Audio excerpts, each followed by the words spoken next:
Ang programang ito ay rated SPG. Striktong patnubay at gabay ng magulang ang kailangan. Maaaring may masiselang tema, lengguwahe, karahasan, sexual, horror o droga na hindi angkop sa mga bata.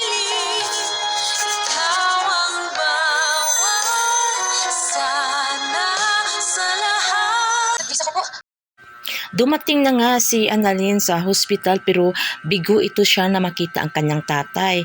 Kasi pumunta pa kasi ikaw, Annalyn, sa sa banyo. Kasi kailangan pa mag-refresh. Kasi tama naman si Hari na maganda ka naman. Ayun. Kasi panatag talaga ang kalooban mo. Alam mo naman na si Zoe mulat-mula pa, ayaw na ayaw niya na makita mo ang tatay mo.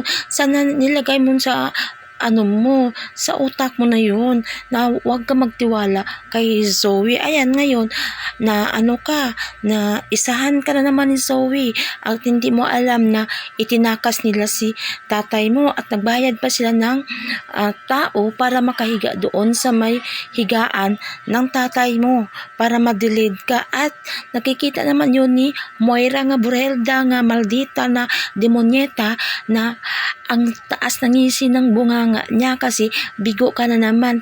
Sa bagay, Annalyn, huwag ka mag-alala naman kasi nakikita naman ni Hari ang address ng tatay mo. Ayan, kaya makikita mo rin ang tatay mo at masusurpresa sila sa'yo na pupuntahan mo ang tatay mo sa kanilang bahay sa Boston. Kaya huwag ka na mag-alala, guys. Kaya ito, guys, abangan natin ang kapapanabik na yugto ng teleseryeng Abot Kamay na Pangarap kung talagang maaabutan ulit ni Annalyn ang kanyang tatay sa kanilang bahay. Sana hindi na ito malaman pa ni Zoe ang mga plano ni Annalyn para naman makita naman niya ang kanyang tatay at si Doc RG walang kamalay-malay na ang kanyang tunay na anak ay si Annalyn at wala siyang kamalay-malay na nilikas lang siya ng mga demonyeta.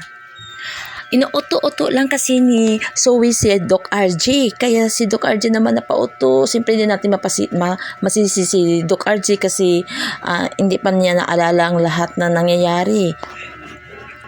At si Moira naman ay umuwi agad sa Pilipinas kasi excited siya patalsikin ang ating Ma'am Giselle. Ayan, itong ating pagkatungayan kung makikita ni Annalyn na ang kanyang tatay at hindi na sana ito maitago pa ni Zoe at kung mapatalsik ni Moira si Ma'am Giselle sa Apex kasi ito nagpatawag na siya sa board at nagsabi na siya sa mga board na kailangan siya daw bigyan ng siya ang pipiliin. Ayan, itong ating pagkatungayan, guys. Huwag kayong kukurap at abangan natin ang Abot Kamay na Pangarap.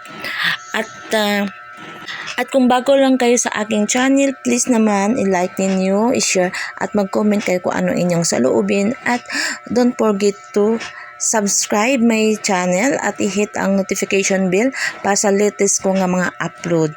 At ito si Infinity TV channel, nagpapaalam sa inyo, babu, at napapasalamat pala ako sa inyong palaging panonood sa aking mga video. Thank you!